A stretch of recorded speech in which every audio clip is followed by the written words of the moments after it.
We're working on page 2 of the practice test, getting ready to start that. So the directions say factor completely, and this is the main portion of the test. I think there's about 18 problems that are factoring problems. So this will go over the 8 factoring patterns that you learned. And remember, of these, 8 of them will factor twice. So always make sure and look at your answer before you put it in the answer blank or circle it to make sure it's completely factored. So when there's 2 terms, we only have 3 choices. First, you should check for a GCF, and that's first on every factoring pattern, whether it's 2 terms, 3 terms, 4 terms, 5 terms, so on. Second, you should check for squares, and last, cubes. So 2 terms can only be those 3 things, and they have to be done in that order. So I look for a GCF. Nope, no GCF. I look for squares and I remember, okay, squares have to be subtraction. Yes. Is this a perfect square? Yes. 7x times 7x. Is this a perfect square? Yes. 10 times 10. So I know that I can go down to the parentheses and get my answer. So this tells me the signs will be different. One will be plus, one will be minus. And then if you remember from your notes, we do square roots of each. So the square root of 49x squared is 7x. So it goes in both the first slots. And the square root of 100 is 10. It goes in both of the second slots. Then before I walk away, I make sure they can't be factored again. And things that can be factored again usually have exponents like a 2 or a 3. Not always. Sometimes it's a GCF, but most of the time they'll have exponents of 2 or 3. And there's no exponents, no GCF, so we're good. So 7x plus 10, 7x minus 10. And remember, order does not matter. This is multiplication, and multiplication order doesn't matter. Okay, for number 7, I immediately see it's 4 terms. So you'll see the number of terms tells you what kind of factoring pattern. So when you see 2 terms, this is the list you go through.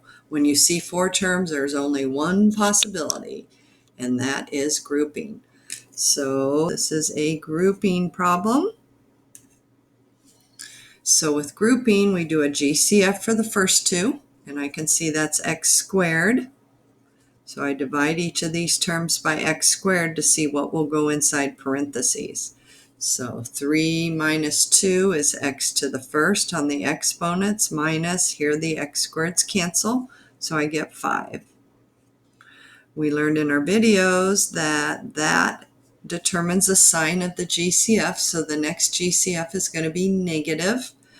And I see there's a 4 common, so it will be negative 4. So make sure you divide each term by negative 4, not by 4. Otherwise, your parentheses won't match. So negative 4 divided by negative 4 is 1x, which is just x. Positive 20 divided by negative 4, negative 5. Then I know I'm on the right track, because look at my parentheses, they match. So when the parentheses match, that tells you that you are headed in the right direction. So I pull that out as my third GCF. Remember, grouping has 3 GCFs. Here's the first one, x squared. Here's the second one, negative 4. The third one's always going to be a binomial, and in this case it's x minus 5. Then I write what's left. And so I would say about half the class on this problem on the test just stops, boxes that, and writes it for an answer. But the exponent should be your hint. Ooh, maybe this can go again. It's 2 terms. Is there a GCF? No. Is it squares? Yes, it's a difference of squares. So this is one of the 8 problems which will factor again. So x minus 5 doesn't factor, so it just comes down as is, but x squared minus 4 factors again as x plus 2, x minus 2. So we know the signs were different because of the minus. And we know from the example right here, you just take square root. So square root of x squared x, square root of 4, 2. Now it's done. No GCFs, no exponents. It is completed. So that should be the answer that you type into ALEKS or write on your test. So whatever doesn't factor just comes down as part of the answer. Whatever does factor just slides in right beside it. And remember, order doesn't matter. You could have it in any order. X plus 2 first, x minus 2 first. Any order's fine. And this method is called grouping. And this one was called difference of squares. Remember, we can't do a sum of squares. If it's a plus sign, we can't do it, but we can do a difference of squares.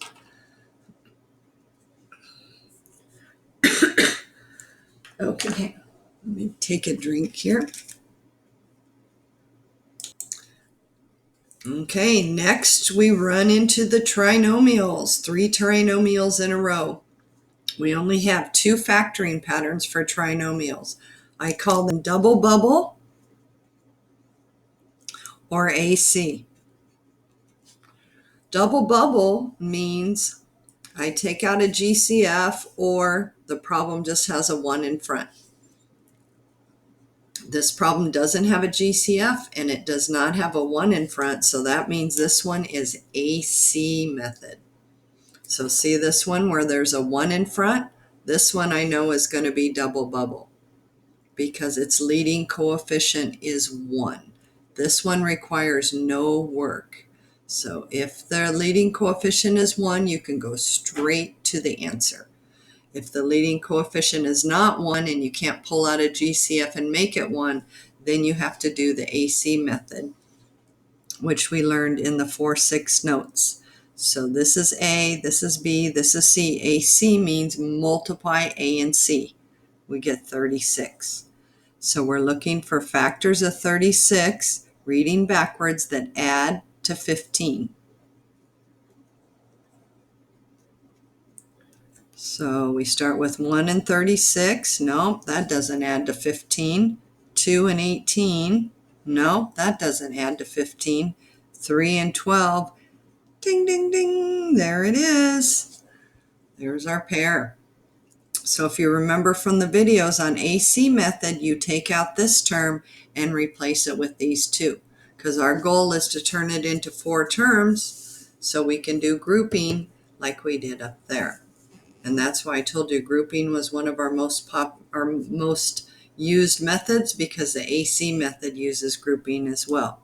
We have all plus signs, so everything's going to be plus. So we have 2x squared plus, and order doesn't matter, so I'm just going to keep it how it is, 3x plus 12x. So when you put those numbers in, make sure they have the variable of that middle term, plus 18.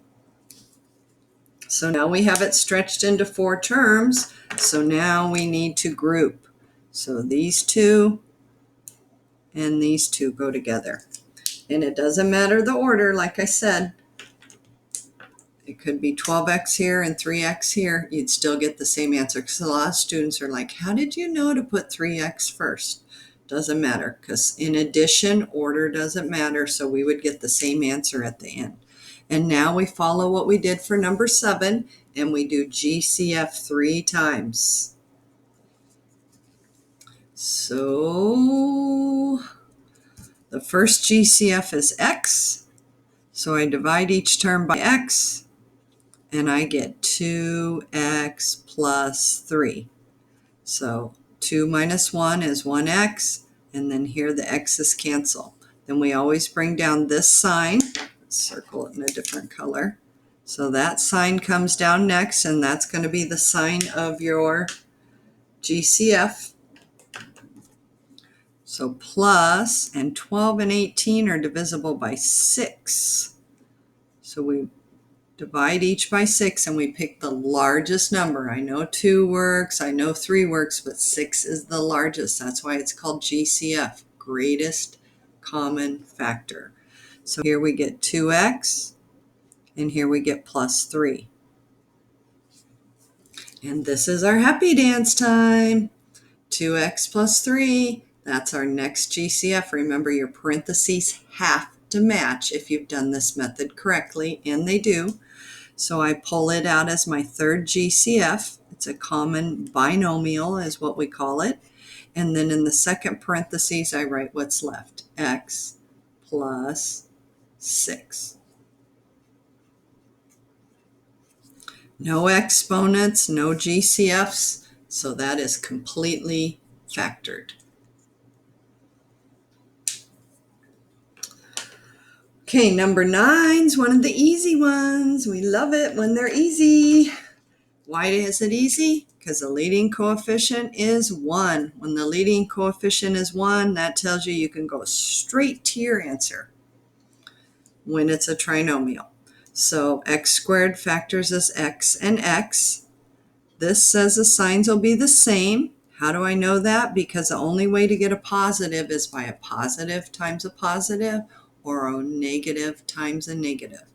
In the video, we had one like this, and I showed you when there's letters on the end there, just put a y in each space, and that will hold it just like your x.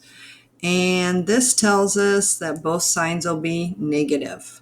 So we know they're, excuse me, we know they're going to be the same, and this will always tell us what they're both going to be. So then I put minus, minus, and now we say, what are factors of 25? Read the problem backwards, that add to 10.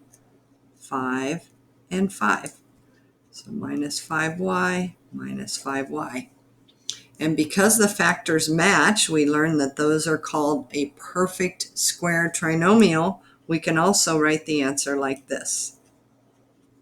And you should make sure if you're taking an ALEKS test to see which way they want it. If they don't say, then that means they'll take either way. But the directions might say write as a binomial squared or something like that. If they don't say that, then you can put either way. They're both the same thing.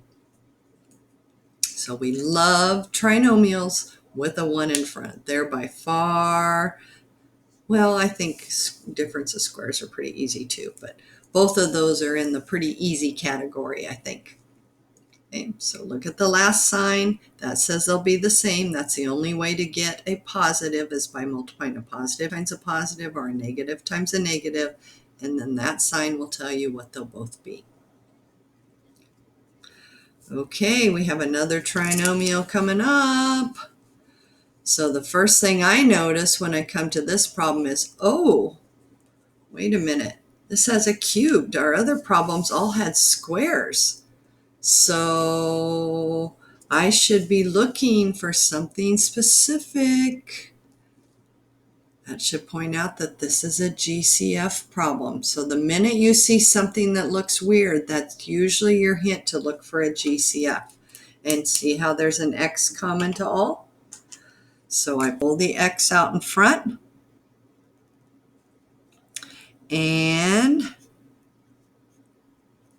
take an X out of each term, and I'm going to be left with 2x. 3 minus 1 is squared. Plus, and remember how I said if your middle term doesn't have a number, put a number in. So that would be 1x to the first, because 2 minus 1 is x to the first. And then here the x's cancel, so minus 3.